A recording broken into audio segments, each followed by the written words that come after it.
Me encuentro con alguien muy especial que siempre ha estado apoyando nuestro segmento de salud. Aquí me encuentro con el doctor Eduardo Veras, cirujano plástico. Bienvenido, Eduardo, una vez más. Gracias, Raquel. Más que complacido con la invitación. Como cada día, arrojando luz y dando tips sobre lo que es la cirugía plástica y la manera segura que debe realizarse.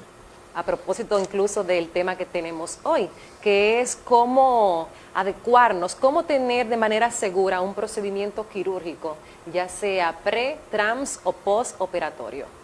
Por supuesto, es un tema demasiado importante que se ha dejado un poquito de lado. Claro. Sin embargo, entiendo que debe dilucidarse, debe hablarse bastante de él, ya que de esto depende el manejo del paciente y la seguridad en todo el haber, en todo el desarrollo de la cirugía.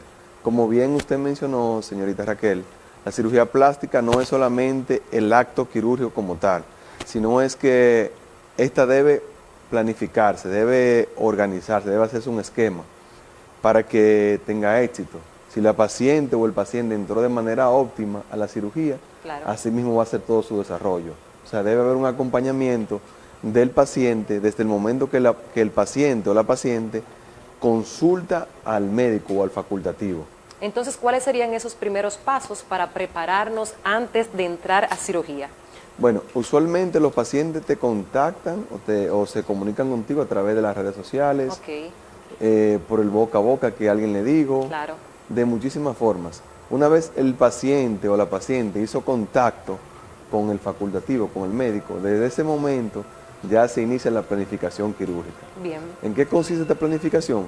Consiste en, primeramente, conocer su estado general, metabólico, físico y psíquico del paciente. Comprendo. ¿A qué me refiero con esto? La paciente debe estar en un estado emocional óptimo. Como bien menciona la Organización Mundial de la salud no es solamente el estado físico, sino también involucra el estado mental, el estado socioeconómico. Claro que sí. Y en sentido general. Entonces, para poder llegar a ese resultado, a esta conclusión, se deben hacer ciertos exámenes o ciertos análisis, como son análisis de sangre, se debe tomar una radiografía de tórax. Bien. Como estamos en tiempo de COVID, ahora se requiere un examen un poquito más minucioso. O sea, se requiere una tomografía axial computarizada, que es un estudio que tiene sensibilidad para detectar cualquier patología que haya en los pulmones. Bien, entonces luego de esto, también se debe hacer una evaluación cardiológica. O sea, se debe ver o se debe investigar, indagar cómo están funcionando el corazón de la paciente. Excelente. Si tiene alguna complicación que pudiera incidir en el desarrollo óptimo de la cirugía. También se debe hacer una evaluación aparte de neumología, que es el especialista de los pulmones, también una evaluación psiquiátrica. O sea, el paciente debe saber por qué se está haciendo la cirugía. Tener una razón evidente, no simplemente hacerlo, porque incluso cuando lo hacemos simplemente porque otro se lo hizo, porque es tendencia, entonces solemos cometer errores. Entonces, luego de que ya tenemos todos los exámenes médicos y sabemos que estamos en una condición óptima para entrar a cirugía, también hay otros protocolos para que sea algo totalmente seguro. Es decir, ahí vamos a lo que es trans durante toda la cirugía. ¿Cuáles son los protocolos principales que toma el doctor, en este caso usted, para que todo sea seguro, que todo vaya por la vía correcta y que se obtengan, evidentemente, los resultados deseados? Por supuesto, Raquel. Muy atinada su pregunta. En el transoperatorio, ya cuando la paciente o el paciente está preparado, se ha agotado el arsenal de estudios que deben realizarse, que dicho sea de paso, debo puntualizar que dentro del preoperatorio también debe estar acompañada la paciente o el paciente de un familiar. Un familiar que esté desde el momento de la evaluación, esté pendiente de la cirugía y luego de la cirugía un acompañamiento. O sea, no es solamente operarse por operarse, sino es que la persona que va a estar convaleciente en ese momento tenga un apoyo tanto emocional, tanto de responsabilidad.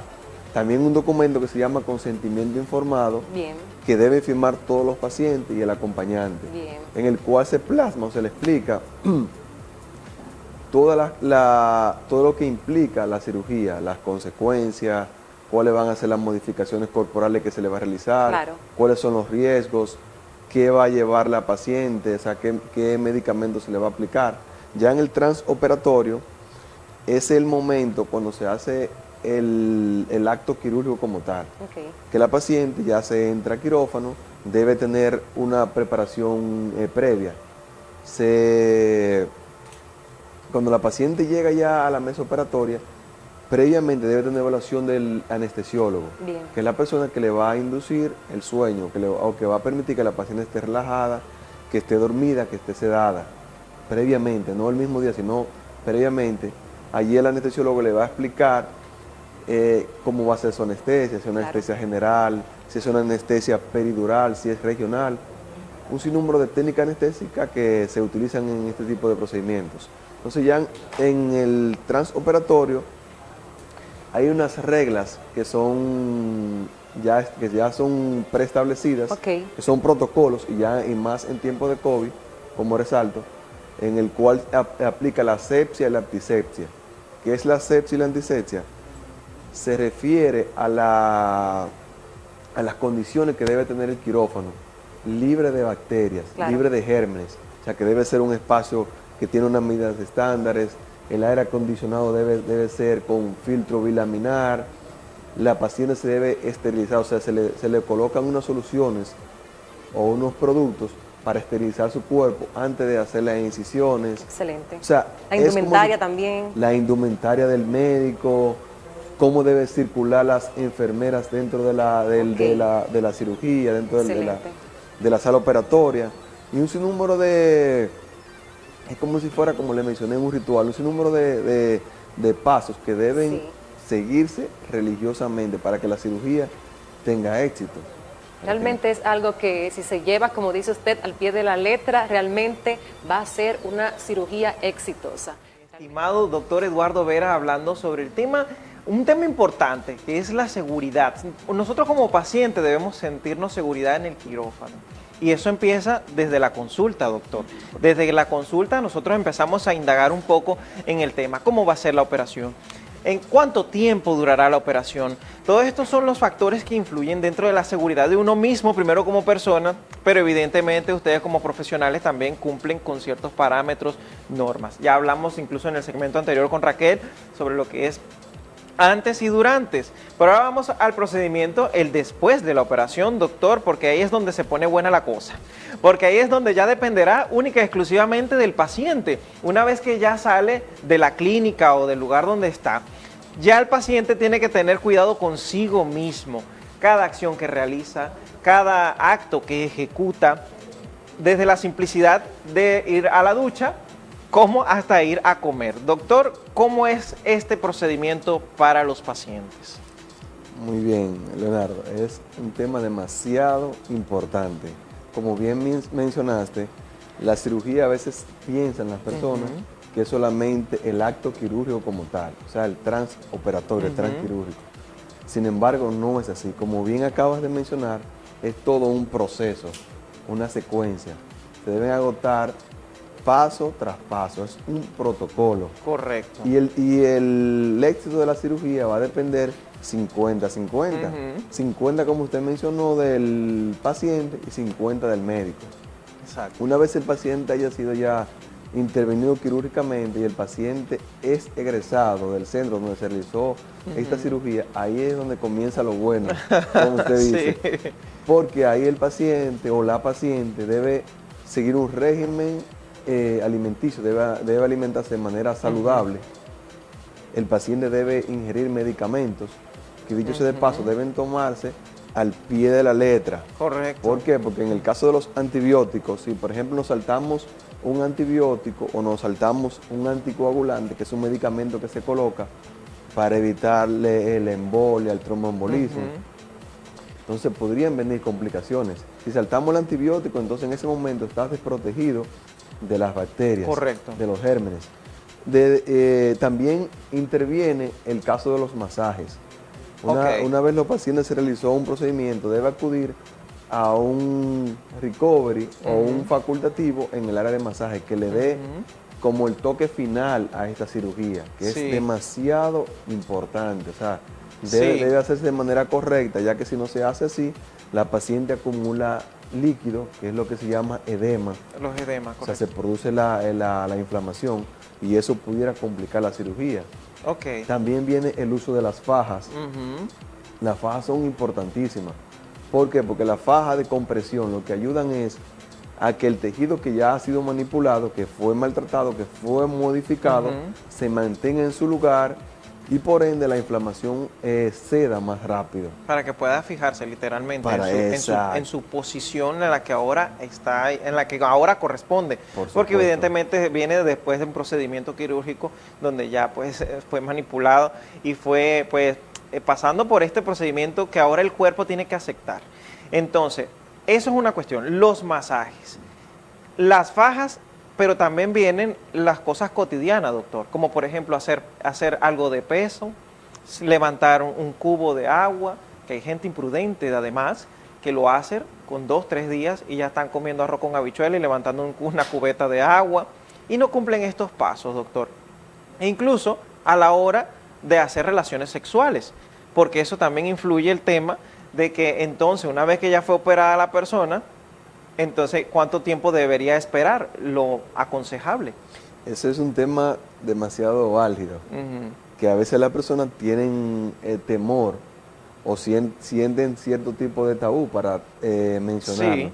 Pero sí hay que mencionarlo porque pudiera cambiar el curso de la cirugía solamente saltarse uno de estos detalles.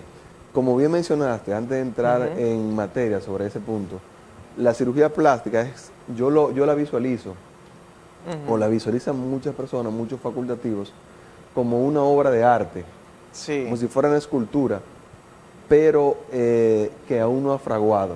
Ujú. Por ejemplo, que un escultor tome barro, tome el material que va a usar como materia prima y que este material se dé una forma hermosa, se obtenga una obra de arte. Si no se espera el tiempo prudente para que esta obra frague, o sea, que seque, que Sí. se recupere, se va a echar a perder todo el trabajo que se hizo. Entiendo. No sé si me entiendes bien la metáfora Sí, por o la supuesto. comparación. O sea, si las pacientes no agotan el arsenal de recursos que tienen que agotar en cuanto a su recuperación, se pudiera complicar y pudiera venir un retroceso que sería muchísimo peor. Tiene que esperar evidentemente un tiempo prudencial, como lo acabamos de decir, para poder realizar este tipo de actos. Por ejemplo, así como cuando usted lo acaba de decir, hablando otro ejemplo de metáfora, es como el pintor que tiene que esperar que seque la pintura. Por supuesto. Ya hay un tema mucho más fácil de explicar eso, de que tienes que esperar tu tiempo prudente, toma tus medicamentos y espera a que todo se fije literalmente en su Exacto. nueva posición. Perfecto. Pero ahora el tema que acabamos de mencionar, el tema de los actos sexuales, doctor, porque evidentemente las mujeres que se hacen, por ejemplo, una lipoescultura y ya dicen, bueno, ya quiero usar este cuerpo. Está muy interesado, traté de evadirte, pero está muy interesado en la pregunta. Bueno, las pacientes siempre hacen esta pregunta y los pacientes. Yo entiendo que el tiempo prudente para realizar el acto sexual debe ser después de un mes o 2 meses. Y va a depender el tipo de cirugía. En el caso de una paciente que se realice una lipoescultura, que es el procedimiento que consiste en retirar la grasa, el tiempo de espera pudiera ser menos. ¿Por qué? Porque allí no hay, no se incide, no se corta, como el caso de la abdominoplastia, que ahí se realizan puntos de sutura. ¿Esos puntos de sutura son internos, doctor? Se hacen puntos internos y algunos médicos hacen externos, o sea, hacen puntos que deben retirarse. Sin embargo, ese tejido está friable, está débil, está endeble. Correcto.